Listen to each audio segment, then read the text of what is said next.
Olá, pessoal, sejam muito bem-vindos a mais esse evento do Qualis, nesta semana dedicada aos concursos da Receita Federal.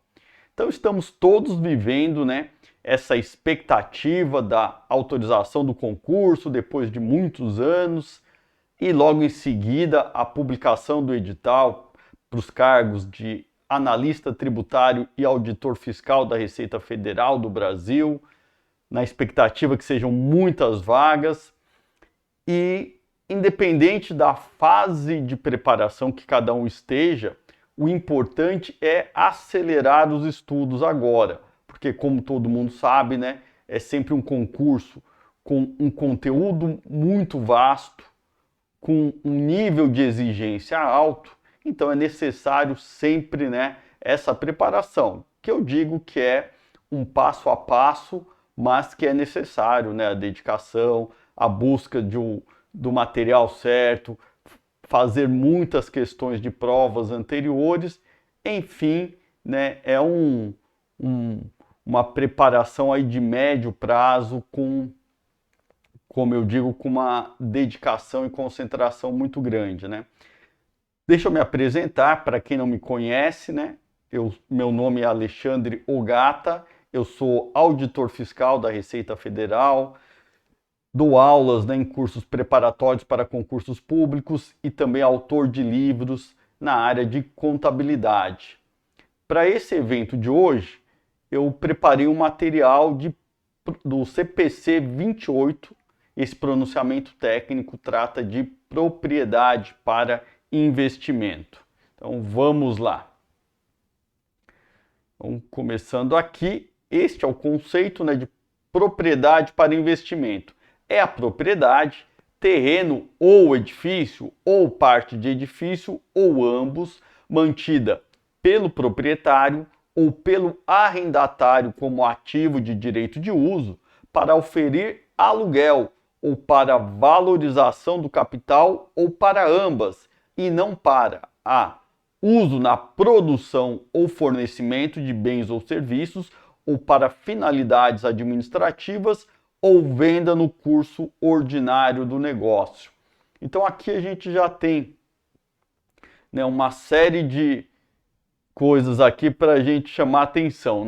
Bom, primeiro, essa propriedade para investimento é sempre um imóvel. Pode ser o que? Um terreno, ou edifício, ou parte de ambos, ou ambos. E esse proprietário ou arrendatário, como ativo de direito de uso, ele tem essa propriedade imobiliária com o objetivo de oferir renda de aluguel ou valorização do imóvel, mas uma valorização a longo prazo. E também aqui eu chamo a atenção que no ativo da empresa a gente vai ter bens que muitas vezes são de propriedade da empresa, mas a propriedade não é um elemento essencial para se classificar aquele bem no ativo da empresa. Por isso é dito aqui o arrendatário de ativo de direito de uso. Porque nesse caso, a propriedade é do arrendador e o arrendador vai ceder o uso daquele ativo pelo arrendatário em troca de pagamento. Então, por isso, já nessa definição aqui do CPC 28, ele fala em arrendatário também. Tá? E o principal objetivo aqui é oferir aluguel ou valorização do capital, algo de longo prazo, ou ambos, E a empresa ela não tem aquele imóvel para usar na produção e fornecimento de bens ou serviços, que aí seria o caso, em regra, do imóvel estar no imobilizado. Então ela tem lá aquele imóvel que ela usa, onde ela pratica suas atividades industriais ou comerciais, nesse caso seriam um imobilizado. E também não é para venda no curso ordinário dos negócios, porque a venda no curso ordinário dos negócios seria o caso, por exemplo, de uma incorporadora, uma construtora que ela vai ter imóveis no seu ativo e esses imóveis são vendidos, portanto estariam classificados nos estoques dela, seria normalmente no ativo circulante. Então, a propriedade para investimento, ela vem a ser classificada no ativo não circulante, subgrupo investimentos. tá? E ele tem uma característica aqui que a gente vai ver que se ressalta, que é a seguinte. Quando a gente fala em imobilizado, por exemplo, um imóvel que está lá no imobilizado, que a empresa utiliza para, né, desenvolver suas atividades. É onde ela tem, é a fábrica, lá o imóvel onde está a fábrica dela e a empresa é proprietária, portanto, está no imobilizado dela. Quando a gente fala nesse imóvel da fábrica, ele vai produzir, né, o resultado para a empresa, ele vai produzir também, vai gerar caixa para a empresa, mas não sozinho, porque como que uma fábrica vai gerar esse fluxo de caixa para a empresa, essa entrada de dinheiro para a empresa? Vai ser o quê? Conjugando, né, aquele imóvel com outros ativos, com as máquinas e equipamentos. Ele vai se utilizar dos estoques, vai fabricar os produtos. Então, com essa conjunção toda, né, desses fatores, é que se produz o fluxo de caixa. De alguma forma também, quando a gente fala em venda no curso ordinário dos negócios, também a empresa teve que fazer o quê? Ela teve que ou comprar e vender, e aí entra junto também com os outros ativos da empresa que ela vai, né, utilizar e assim conseguir fazer as vendas dela.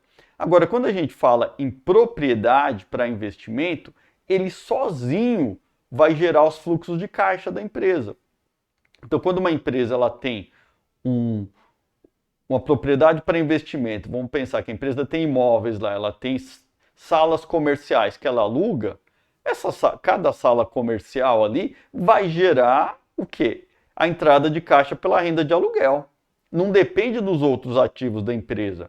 Assim como quando ela tem um imóvel para uma valorização de longo prazo, não é no curto prazo, porque no curto prazo estaria no circulante, né? Então, vai ser propriedade para investimento quando ela visa essa valorização de capital de longo prazo. Quando ela tem essa situação, também o que vai gerar entrada de caixa vai ser a venda daquele imóvel que ela comprou para especular, esperou uma valorização futura. Então, essa é uma característica típica aqui da propriedade para investimento. Esse uso dela para aluguel ou valorização de capital, e aí vai ter essa venda no longo prazo, mas a geração de caixa dele é dado pela propriedade para investimento isoladamente. Ela não depende, né, daquela conjugação lá com os outros ativos da empresa. E por isso ela tem essa classificação típica aqui. E também uma situação que eu chamo a atenção é que se a gente estudar a Lei 6.404 de 76, a Lei das SA, ela não faz referência à propriedade para investimento. Esse conceito é trazido pelas normas contábeis, especificamente pelo CPC 28. Tá? Então vamos ver aqui também a outra definição, né, que é em contraposição à propriedade para investimento, é a propriedade ocupada pelo proprietário. É a propriedade mantida pelo proprietário, o arrendatário pelo ativo de direito de uso, para uso na produção ou fornecimento de bens ou serviços ou para finalidades administrativas. Então, quando ela é ocupada pelo proprietário, ele vai estar usando lá para fazer a fabricação, ou é uma empresa comercial que ele vai usar para desenvolver suas atividades, ou mesmo numa fábrica pode ser o imóvel que ele usa nas atividades administrativas, nas atividades de vendas, mas enfim, aí o fluxo de caixa dela não vem do aluguel, né? Não vem da renda de aluguel e nem da venda do próprio imóvel no longo prazo. Então, para começar aqui, vamos ver uma questão da VUNESP. Para aproveitar uma oportunidade de preço, uma entidade decidiu adquirir um edifício comercial em um bairro da cidade onde ocorrerá uma certa valorização imobiliária. Uma vez que esse edifício se apresenta por um preço de oportunidade, a administração da entidade resolveu auferir receita de aluguel com o bem, mesmo porque estaria em processo de valorização do capital investido. Os contratos de aluguel foram realizados simultaneamente à aquisição do edifício. Baseado nessas informações, conclui-se que esse bem será classificado como bom. Então, o que nos chama a atenção aqui? A empresa decidiu adquirir esse edifício, então tem que ser um imóvel, né, edifício, terreno ou ambos, e ela buscou o que com isso? Oferir renda de aluguel, ou então a valorização de longo prazo, né? Tanto um como o outro, ou os dois vão caracterizar a propriedade para investimento. Ela adquiriu tanto para obter renda de aluguel, como para essa valorização a longo prazo. Então a gente já classifica ele como propriedade para investimento, e essa classificação em propriedade para investimento vai fazer com que ele seja registrado lá no ativo não circulante, no ativo não circulante investimentos. Ela é uma propriedade para investimentos que vai estar no ativo não circulante investimentos, portanto, correta a alternativa D. Então, continuando aqui, vamos ver exemplos de propriedade para investimento. A. Terrenos mantidos para valorização de capital a longo prazo e não para venda a curto prazo no curso ordinário dos negócios, tá? Porque a venda a curto prazo vai fazer o quê? Que aquele terreno seja classificado no ativo circulante da empresa. E normalmente empresas que fazem isso são empresas que têm essas atividades mesmo ligadas ao ramo imobiliário, vai fazer parte normalmente do estoque da empresa. Mas aqui a propriedade para investimento, como dito, ele vai ter como característica essa intenção da empresa de manter esse imóvel para valorização a longo prazo. B. Terrenos mantidos para futuro uso correntemente indeterminado. Isso aqui é importante saber porque é o seguinte. Então a intenção da empresa é que conta. Se ela adquire o terreno para valorização de longo prazo, aí ela vai ser propriedade para investimento. Se a empresa adquire o terreno com a intenção de construir lá um edifício para uso nas atividades da empresa, então ele já é classificado no imobilizado por conta dessa intenção. Agora, se a empresa compra, mas não sabe o que fazer com o imóvel, ela fala, não sei, a princípio pode, se ele se valorizar e eu não precisar usar, aí eu vendo no longo prazo. Mas também pode ser que a empresa entre em expansão e aí eu vou, né, usar esse imóvel para expandir a empresa, construir uma nova fábrica. Nesse caso, a norma diz o seguinte, falou, olha, se ela não sabe para que vai usar, então ela comprou para especular. É propriedade para investimento. Outra situação, edifício que seja propriedade da entidade ou ativo de direito de uso relativo a edifício mantido pela entidade e que seja arrendado sob um ou mais arrendamentos operacionais. Então aqui está na perspectiva do arrendador. Então essa empresa ela tem a propriedade daquele edifício, tá?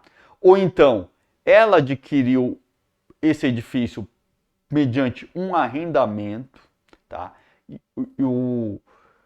o arrendamento aqui, como eu falei, ele vai fazer com que esse edifício seja classificado no ativo, mesmo não sendo de propriedade para a empresa, e ela arrenda esse edifício sob um arrendamento operacional. E eu sempre faço a seguinte distinção, tá?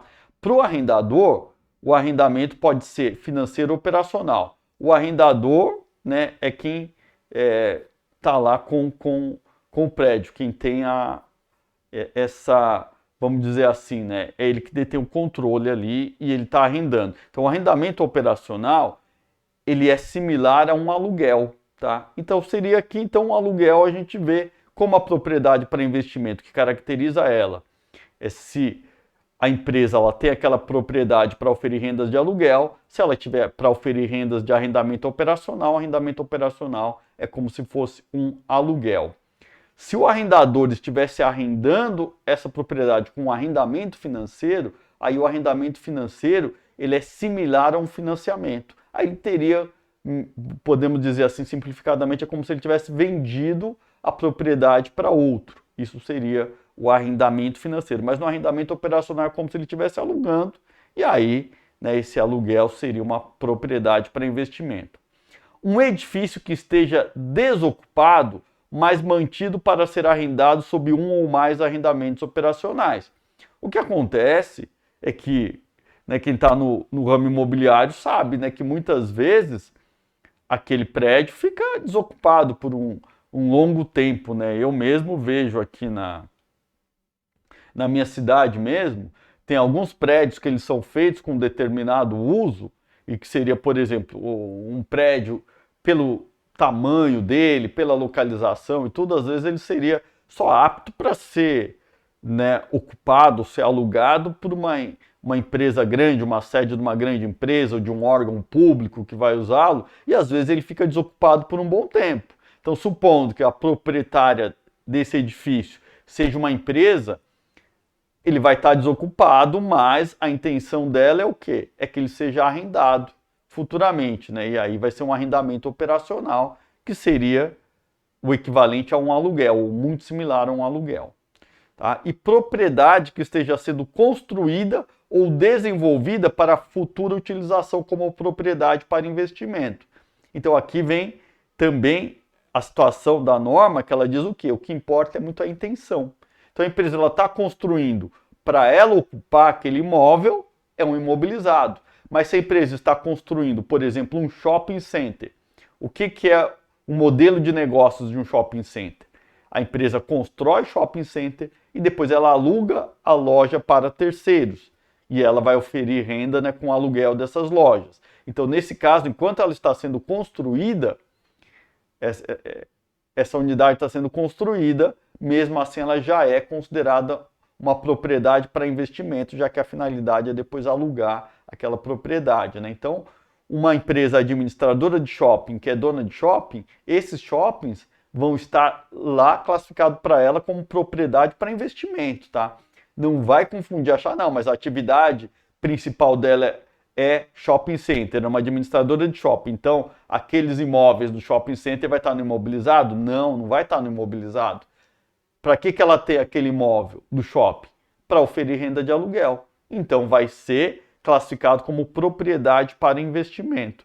Como eu falei, a racionalidade aqui da coisa, dessa classificação é a seguinte: o shopping center ali da empresa, ela tem um shopping, sei lá, em São Paulo, ele vai oferir a renda de aluguel, o fluxo de caixa que ele vai produzir com o shopping em São Paulo não tem nada a ver com outro shopping que essa empresa tenha lá no Rio de Janeiro ou na Bahia, é tudo independente. Então, por isso é classificado, esses shoppings vão ser classificados todos como propriedade para investimento.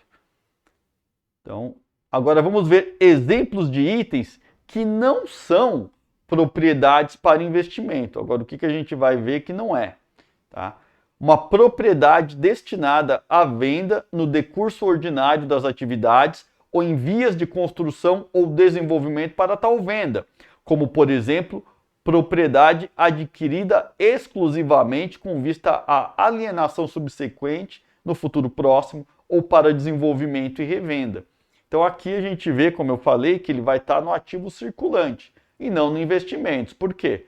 Ou a empresa compra e vende, é uma situação mais típica da empresa, que ela vai fazer algo no curto prazo, né? Ela adquire uma propriedade, logo depois ela vende, faz um negócio, uma imobiliária, por exemplo, ou então pode ser até uma incorporadora, que ela adquire aquele imóvel, adquire o terreno, e aí ela vai desenvolver o quê? Vai construir um prédio, por exemplo, que ela vai comercializar. Então também vai estar lá no ativo circulante dela, vai ser um estoque nesse exemplo. Propriedade ocupada pelo proprietário, incluindo, entre outras coisas, propriedade mantida para uso futuro como propriedade ocupada pelo proprietário, propriedade mantida para desenvolvimento futuro e uso subsequente como propriedade ocupada pelo proprietário, propriedade ocupada por empregados, paguem ou não aluguéis a taxas de mercado, e propriedade ocupada pelo proprietário no aguardo de alienação. Então, o primeiro caso, né, é o normal, né, que o proprietário ocupa aquela propriedade, então onde ele tem a sede da empresa, onde ele tem a fábrica, onde ele tem o departamento comercial da empresa, vai estar no imobilizado, né, via de regra. Muitas vezes a empresa ela tem lá uma propriedade, tem um terreno e ela está construindo, né, por exemplo, uma fábrica, onde depois aí ela vai ocupar, então já é considerado um imobilizado, tá? E aqui uma situação interessante, porque a gente disse que um aluguel caracteriza a propriedade para investimento. Só que quando ela é ocupada pelo proprietário não, por empregados, paguem ou não aluguéis, muitas vezes ele vai estar classificado no imobilizado e não uma propriedade para investimento. Mas vamos entender isso aqui também, vamos ver a diferenciação aqui. É o seguinte, imagine que você tem uma empresa que ela é uma fazenda, tá? Então ela vai produzir o produto dela lá na zona rural. Então, sei lá, ela é uma, sei lá, ela produz um produto agrícola, né? Então é isso que ela vai fazer, é produto agrícola, e aí ela vai desenvolver a atividade dela na fazenda.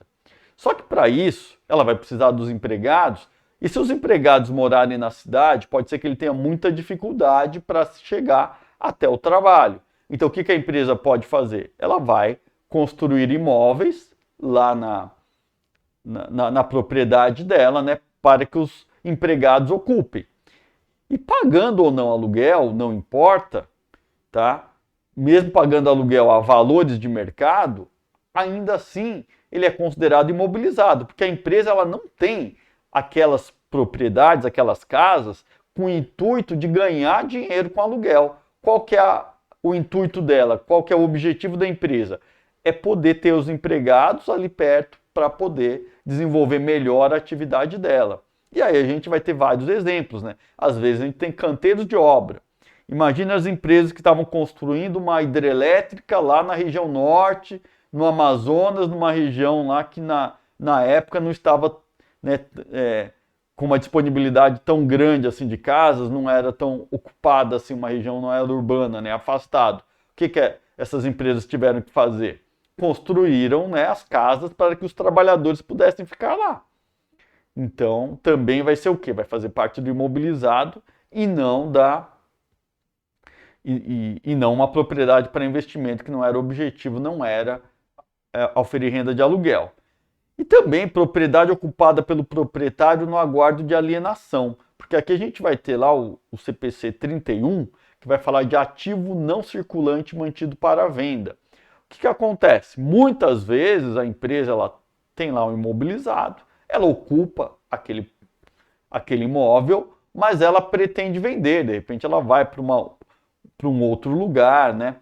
E aí o que ela faz? Enquanto isso, ela já está ocupando ainda, mas ela já colocou à venda aquele imóvel. E aí ele vai ser considerado um ativo não circulante mantido para venda, vai estar classificado no ativo circulante, ele vai ser classificado então no circulante, é considerado um ativo não circulante mantido para venda e não uma propriedade para investimento, porque até então ela era ocupada, já devia estar, né, no subgrupo imobilizado, por exemplo. E propriedade que é arrendada a outra entidade sob um arrendamento financeiro, porque é o que eu falei, para o arrendador, tá, quando ele faz um arrendamento, o arrendador ele pode arrendar esse imóvel sob um arrendamento operacional ou um arrendamento financeiro. Quando o arrendador arrenda sob um arrendamento operacional, ele vai receber rendas de aluguel. O arrendatário vai pagar para ele aquelas parcelas e a gente vai entender aquilo como se fosse um aluguel. Por isso, no arrendamento operacional, né, quando o arrendador mantém um imóvel para arrendamento operacional, é considerado o quê? Uma propriedade para investimento.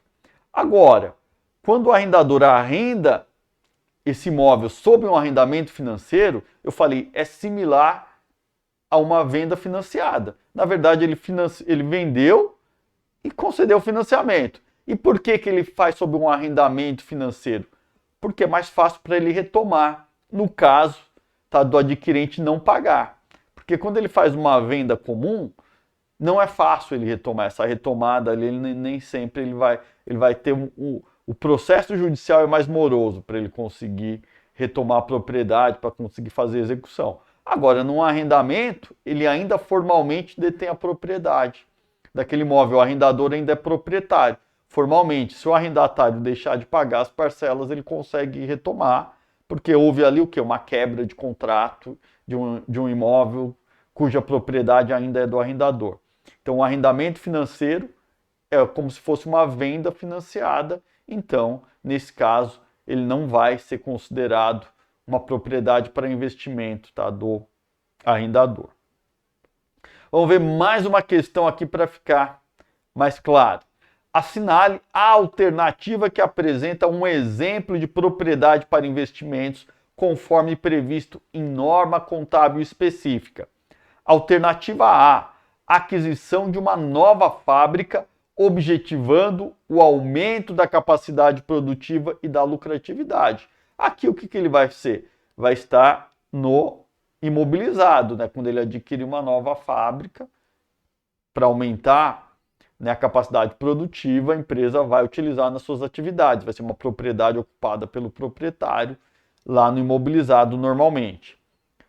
B, títulos vinculados ao mercado imobiliário, né? Vai ser lá um título no mercado imobiliário. O que é isso? É propriedade? Não é uma propriedade imobiliária, né? Ele não é um imóvel, não é um terreno, não é um edifício, não é parte de ambos, parte, né, deles. Então aqui ele vai ser um instrumento financeiro, vai estar lá provavelmente no ativo circulante, mas é um instrumento financeiro, não é uma propriedade para investimento. Propriedade para investimento é sempre um imóvel. C, edifício que esteja desocupado, mas mantido para ser ocupado em futuras instalações operacionais. Bom, se a empresa pretende usá-lo no futuro, vai usar nas atividades dela, então esse edifício vai ser classificado no imobilizado. Então não é. Terreno mantido para futuro uso correntemente indeterminado, ou seja, não será utilizado como propriedade ocupada pelo proprietário ou para venda a curto prazo no curso ordinário do negócio. Opa, então aqui ele não sabe ainda o que vai fazer, o que diz a norma. Nesse caso, ele considera uma propriedade para investimento, já que ele não definiu que vai ocupá-la, nem vai vender no curso ordinário dos negócios, né? Não é uma venda a curto prazo, então ele vai ser classificado como propriedade para investimento lá no ativo não circulante investimentos. Então D está correta. E E, propriedade que esteja sendo construída ou desenvolvida para futura utilização como propriedade produtiva, essa aqui vai ser classificada normalmente lá no imobilizado, né? Então, portanto, nessa questão, correta a alternativa D de dado. Então, continuando aqui. Algumas propriedades compreendem uma parte que é mantida para obter rendimentos ou para valorização de capital e outra parte que é mantida para uso na produção ou fornecimento de bens ou serviços ou para finalidades administrativas. Se essas partes puderem ser vendidas separadamente ou arrendadas separadamente sob arrendamento financeiro, a entidade contabiliza as partes separadamente. Se as partes não puderem ser vendidas separadamente, a propriedade só é propriedade para investimento se uma parte insignificante for mantida para uso na produção ou fornecimento de bens ou serviços ou para finalidades administrativas. Então vamos lá. Muitas vezes a empresa ela vai ter o quê? Uma parte que ela usa nas atividades dela e uma parte para oferir renda. Tá, que ela aluga uma sala ali. E aí, como é que a gente classifica isso? Então vai ter que observar o que? Olha, dá para separar essa parte? Tá. Ela tem o prédio onde ela tem a sede dela e ela aluga um andar inteiro. Esse andar inteiro poderia ser vendido para outro. Ou então não é. Ou então ela aluga salas comerciais. Ela é proprietária de um edifício comercial que tem salas e várias salas dela ela aluga. Bom, essas salas podem ser vendidas separadamente? Podem. Então, nesse caso, que ela, né, pode separar, essa parte que ela destina para aluguel é considerada propriedade para investimento. E a parte que a empresa utiliza nas atividades dela vai ser uma propriedade ocupada pelo proprietário e aí, normalmente, tá, em regra, ela vai classificar no imobilizado. Agora, e se as partes não puderem ser vendidas separadamente? Aí, ela só vai ser considerada propriedade para investimento se a parte que ela usa por si só foi insignificante. Tá? Então ela é dona de um shopping, tá? Então aquela empresa é dona do shopping. E aí ela tem a sala onde ela tem a administração. Você fala, olha, ali é insignificante, não dá para vender separadamente, não é uma, mas o que ela usa é insignificante em relação ao empreendimento como um todo. Então, nesse caso, o empreendimento como um todo é propriedade para investimento. Tá? E uma outra dúvida aqui é o seguinte, porque tem empresas que ela proporciona serviços de apoio para os ocupantes da propriedade dela. Então, qual que é o critério para classificação quando a entidade proporciona serviços de apoio aos ocupantes da propriedade que ela mantenha? A gente vai ver se o componente de serviços é significativo ou não. Então, vamos ver aqui um exemplo. Ó. Imagine que essa empresa ela detém um prédio comercial. E esse prédio comercial ela vai alugar, né, essas salas comerciais para os inquilinos lá. E aí também a empresa ela vai fazer o quê? O serviço de portaria, né, vigilância patrimonial e também limpeza, né? Então é a própria empresa, ela é a dona do edifício, ela aluga salas comerciais para terceiros e ao mesmo tempo também ela fornece o que? O serviço de apoio, né? Vai fazer serviço de vigilância e limpeza, portaria. Bom, nesse caso, esse serviço de portaria e de limpeza é significativo? Normalmente não. O que é significativo é o quê? É o aluguel, né? É o aluguel daquelas salas comerciais. Então, nesse caso, a empresa vai considerar aquele prédio como propriedade para investimento, já que o serviço é insignificante. Agora, um outro exemplo pode ser o quê? Um hotel, que a empresa aluga quartos, né? Tinha muitos hotéis ali que a empresa eventualmente até aluga quartos, pessoas ficam lá mensalmente, né? Já vi alguns casos, né, de pessoas que moram em hotéis, tá? Mas o que é o predominante ali? É o serviço de hotelaria. É isso que é preponderante, né, no hotel. O modelo de negócios dele não é para... a renda dele primordial, né, o principal, não é no aluguel dos quartos. A venda dele é na prestação de serviços. Então, nesse caso, o hotel, mesmo que ele alugue quartos, ele vai ser uma propriedade ocupada pelo proprietário, e como eu falei, que em regra, né, estaria contabilizada no imobilizado. Então vamos ver aqui mais uma questão. Uma empresa adquiriu um imóvel de 20 andares e está utilizando apenas 3 andares para suas atividades administrativas. 17 andares serão o quê? Alugados, né? Por decisão da diretoria, os demais andares foram alugados para terceiros por prazo determinado e sem possibilidade de venda, com o objetivo de gerar receita de aluguel, sendo que a empresa presta os serviços de manutenção, acesso e segurança para o edifício. Caso a empresa deseje, os andares podem ser comercializados separadamente e é possível indicar o valor de mercado para cada andar. Tá? Então, com relação à contabilização do imóvel, é correto afirmar que... O que a gente está vendo aqui, já antes de falar até na contabilização?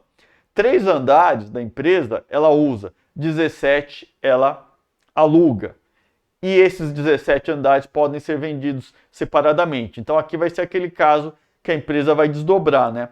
3 andares vão estar no imobilizado dela e 17 andares são propriedades para investimento. Aí você fala, poxa, mas ela presta serviço de manutenção, acesso, né, e segurança, né, tem a portaria, e aí?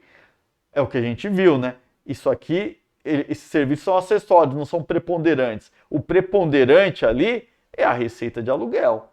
Então, ele vai separar 17 andares propriedade para investimento e 3 andares propriedade ocupada pelo proprietário, né, que normalmente estará no imobilizado. Então, vamos ver as alternativas. Deve ser registrado inteiramente como ativo imobilizado? Não, né? A gente viu que vão ser só 3 andares como ativo imobilizado. Deve ser registrado inteiramente como propriedade para investimentos no grupo investimentos? Também não, né? A gente viu que tem uma parte aqui, 3 andares que são imobilizados. C. Todos os andares devem ser mensurados pelo valor justo na data de cada balanço patrimonial. A gente não viu ainda aqui, mas uma propriedade para investimento ela pode ser mensurada ao valor justo, é uma opção da empresa. Agora, o imobilizado, em regra, não, né? Então, não são todos os andares que vão ser imobilizados, que vão ser mensurados pelo valor justo. D. O valor correspondente a 3 andares deve ser registrado como ativo imobilizado. Sim, né? Ela utiliza 3 andares nas atividades dela. E os demais andares como propriedade para investimentos no grupo investimentos. Perfeito, né? Ela consegue separá-los, então 3 andares é imobilizado e 17 serão considerados propriedade para investimento. E os andares alugados devem ser tratados como arrendamento mercantil financeiro pela empresa. Não, né? Se fosse arrendamento mercantil financeiro, ela teria vendido, né? Seria uma venda se a gente for analisar o que aconteceu de fato, né? A essência da transação. Aqui ela aluga, ela seria um arrendamento operacional, né? Então, correta aqui na 3, alternativa D. Continuando aqui, 4, né? Também uma situação similar. Uma sociedade empresária prestadora de serviços de consultoria possui em seu balanço patrimonial um prédio de 10 andares e este está contabilizado por R$ 1 milhão. Os funcionários da área de consultoria da sociedade empresária trabalham nos 4 primeiros andares do prédio, enquanto no 5º funciona a parte administrativa. Além disso, 2 andares estão destinados a uma futura expansão. Ainda os 3 últimos andares do prédio são alugados para um curso de inglês. Assinale a opção correta em relação à contabilização do prédio no balanço patrimonial da empresa. Bom, isso aqui tá... Vamos ver essa confusão toda aqui, ó. Ele tem 4 primeiros andares, vão estar no imobilizado, porque ela utiliza na atividade de consultoria dela. E no 5º funciona a parte administrativa. O 5º também a empresa está utilizando nas atividades dela. Então, 5 andares, a gente vai ter 5 andares lá no imobilizado. Depois, 2 andares estão destinados a uma futura expansão. Então, 2 andares aqui, ela vai utilizar, tá? Mas aí não vão ser propriedade para investimento. Tá? E os 3 últimos andares são alugados. 3 últimos andares são propriedade para investimento, porque aí ela usa para oferir renda de aluguel. Então, a gente vai ter o que aqui? Dividido em 3 partes. Tá? Vamos ver aqui o que ele diz. Ó. No ativo circulante, R$ 100 mil. Não, nela não tem nada para vender de curto prazo. O ativo imobilizado também não é R$ 400 mil. Seria 5 andares, né? R$ 500 mil no imobilizado. E propriedade para investimento também não são, né, 5 andares, né? Quantos andares são propriedade para investimento? São 3 andares, seria 300 mil, né? 10 andares, né? R$ 1 milhão, os 10 andares é 100 mil por andar. Então aqui a gente já vai descartar. Aqui também a gente descarta na B, né? Não vai ter um ativo circulante de 300 mil. O imobilizado é 500 mil, mas ela não tem circulante. No C, ela fala em ativo imobilizado 400 mil, não é verdade, é 500 mil. Propriedade para investimento também não é 500 mil, é 300 mil. E não tem ativo intangível. Na D, ativo imobilizado 500 mil, verdade. Propriedade para investimento 300 mil, verdade, são 3 andares. E ativo intangível 200 mil, ela não tem ativo intangível. Então não vai ser o caso. Aqui na E, ela falou em ativo imobilizado 500 mil, é verdade. Outros investimentos permanentes. Ela colocou como 200 mil porque era um uso para futura expansão, né? Ela não comprou para isso. Se ela tivesse comprado já com essa intenção, seria imobilizado, mas não é o caso. Ela destinou para futura expansão, então vai ficar no ativo investimentos também, só que não é uma propriedade para investimento. E aqui 300 mil, propriedade para investimento, 3 andares que ela destina para alugar a terceiros. Então, correta aqui a alternativa E. Então, continuando aqui, a propriedade para investimento deve ser inicialmente mensurada pelo seu custo. E os custos de transação devem ser incluídos na mensuração inicial. Então, a propriedade para investimento, ela vai ser contabilizada, né? O reconhecimento inicial igual é feito com o imobilizado, tá? Como é que é o imobilizado? Aqui vai ser igualzinho. Vai ser o valor que ela paga pela propriedade, né? Pelo imóvel, mas também ela teve gastos com consultoria, gasto com registro do imóvel. Tudo isso ela vai colocar no custo desse imóvel. Então, ela vai somar os custos de transação aqui, como eu falei, como se fosse um imobilizado. Tá? E a regra, né? Como é a regra também nos ativos em geral, né? Quando a empresa compra estoques também, não é só o valor da compra, né? Se ela tiver qualquer gasto adicional, com frete, seguro, ela inclui também.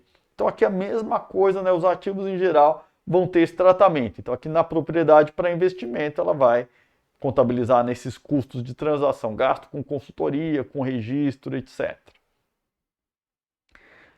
Se o pagamento de uma propriedade para investimento for a prazo, o seu custo é o equivalente ao valor à vista. A diferença entre esta quantia e os pagamentos totais é reconhecida como despesa financeira durante o período do crédito.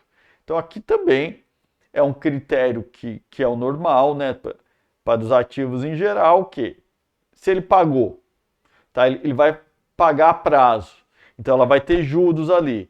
Qual o valor que ela contabiliza no ativo investimentos, propriedade para investimento? É o valor à vista, porque os gastos que ela tiver com juros, ela vai considerar como uma despesa financeira.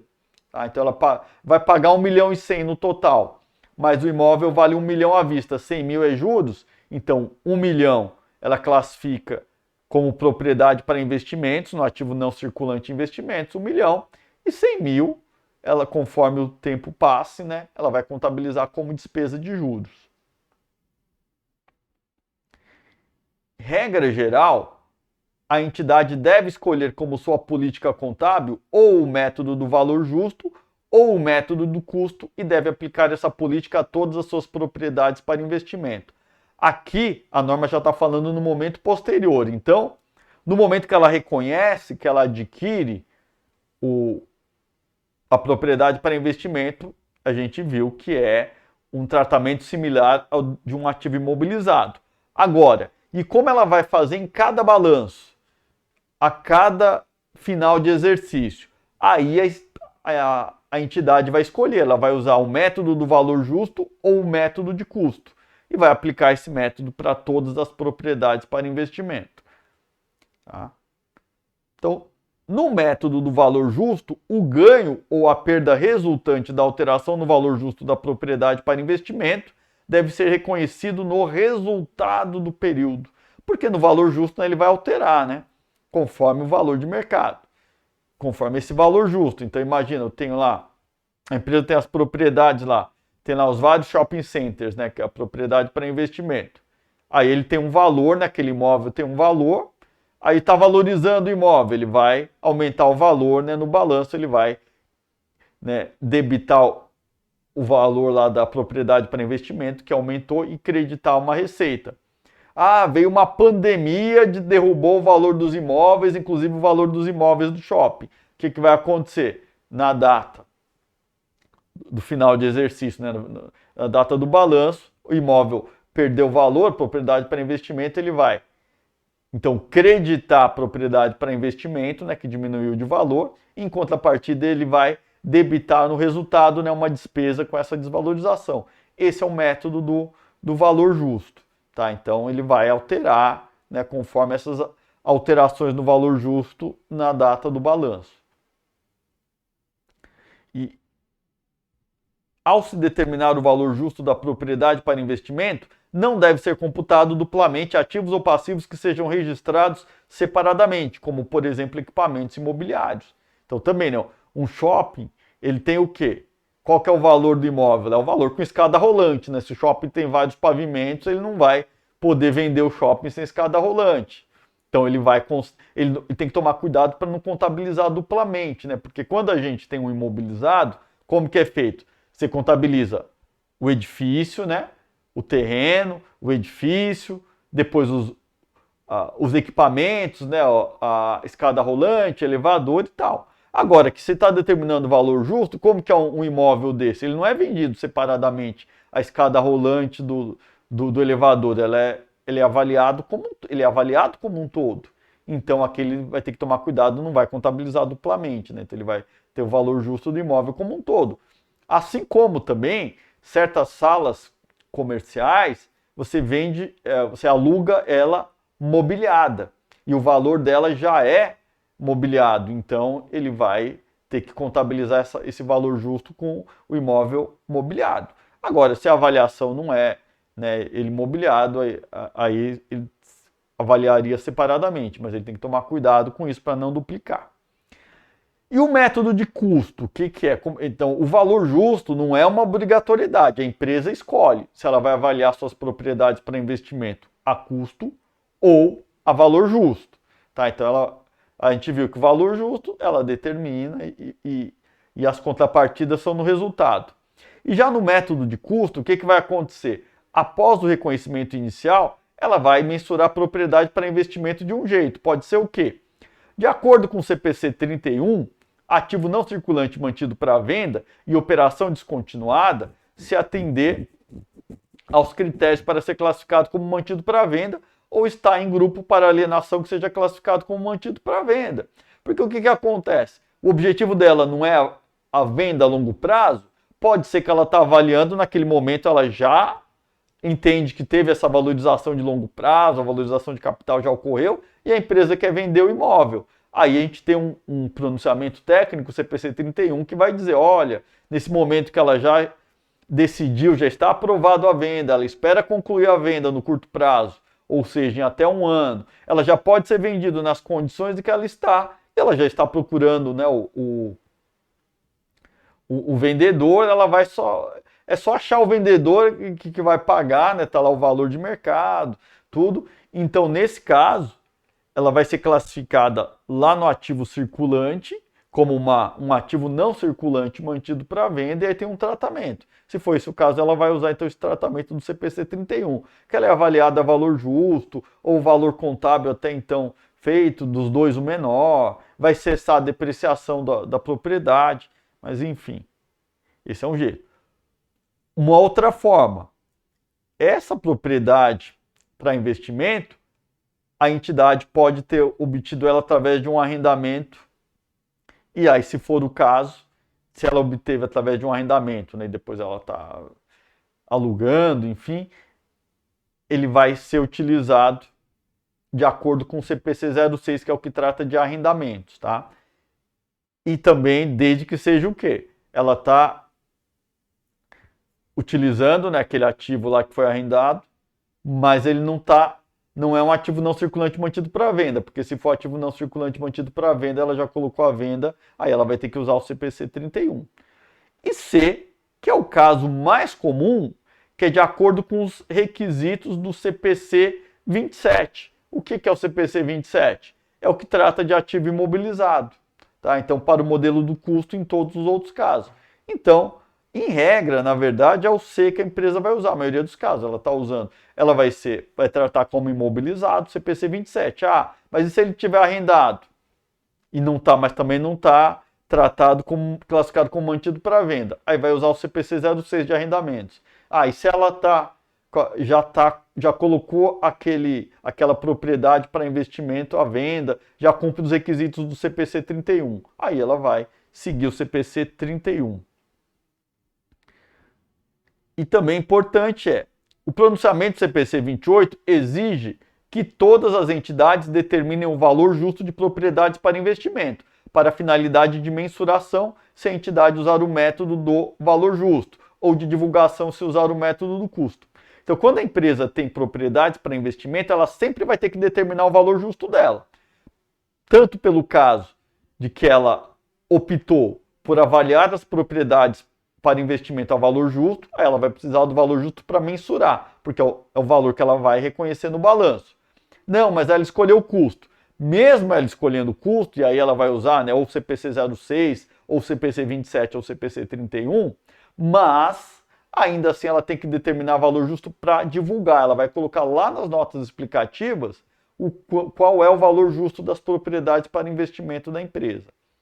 Tá? E por fim ele vai dizer, incentiva-se a entidade, mas não se exige dela, a determinar o valor justo das propriedades para investimento, tendo por base a avaliação de avaliador independente, que tem a qualificação profissional relevante e reconhecida e que tem experiência recente no local e na categoria da propriedade para investimento que esteja sendo avaliada. Então aqui é só uma indicação, né, dessa avaliação de avaliadora independente, com qualificação profissional relevante, mas não há uma exigência nesse ponto, é só um incentivo, uma recomendação.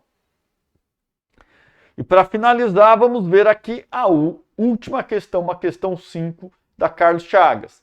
Considere as seguintes assertivas. 1. As propriedades para investimento devem ser inicialmente mensuradas pelo seu custo e os custos de transação devem ser incluídos na mensuração inicial? Bom, isso aqui é verdade, né? Ela é mensurada inicialmente pelo custo, como se fosse um imobilizado, segue o CPC 27 e inclui o custo de transação nela. 2. Para propriedades para investimento mensuradas ao valor justo, as alterações no seu valor justo devem ser reconhecidas no resultado do período se for perda, verdade, e no patrimônio líquido se for ganho, mentira. Tanto perda como ganho, a contrapartida vai ser no resultado, tá? A contrapartida do valor justo levou uma valorização, então vai ser no resultado, receita. Quando ela avaliou a valor justo, ela está reconhecendo uma desvalorização, vai ser no resultado também como despesa. E 3. As entidades devem mensurar o valor justo das propriedades para investimento, mesmo escolhendo o método de custo, para fins de mensuração, uma vez que precisa divulgar essa informação para estas propriedades. Verdade, né? Se ela escolher valor justo, ela vai precisar do valor justo para mensurar. Agora, se a entidade escolher o valor de custo, ela não vai precisar do valor justo para mensurar, mas vai precisar dele para divulgar. Então, verdade aqui. Então, ficou verdadeiro, falso, verdadeiro. Então, está correto o que se afirma na alternativa D, 1 e 3 apenas, né? 1 e 3 verdadeiro e 2 falso. Tá? Então, pessoal, assim nós concluímos, né, o nosso evento de hoje, né, com propriedade para investimento, tá? Espero aí que todos, né, tenham aproveitado bem, que estejam, né, intensificando bem os estudos, tá? Porque é muito importante, né, nessa fase, como eu falei, é uma fase boa, nessa fase que está prestes para sair o edital, porque a gente pode estudar para valer nessa expectativa já dessa divulgação do edital e vamos firmes aí e juntos aí para que todos tenham aí um bom êxito aí quando sair o edital, né, que possam prestar uma boa prova e conseguir, se Deus quiser, aí a tão almejada aprovação. Então, até mais. Espero vê-los em breve em outro evento aqui do Qualis. Até a próxima. Bons estudos a todos.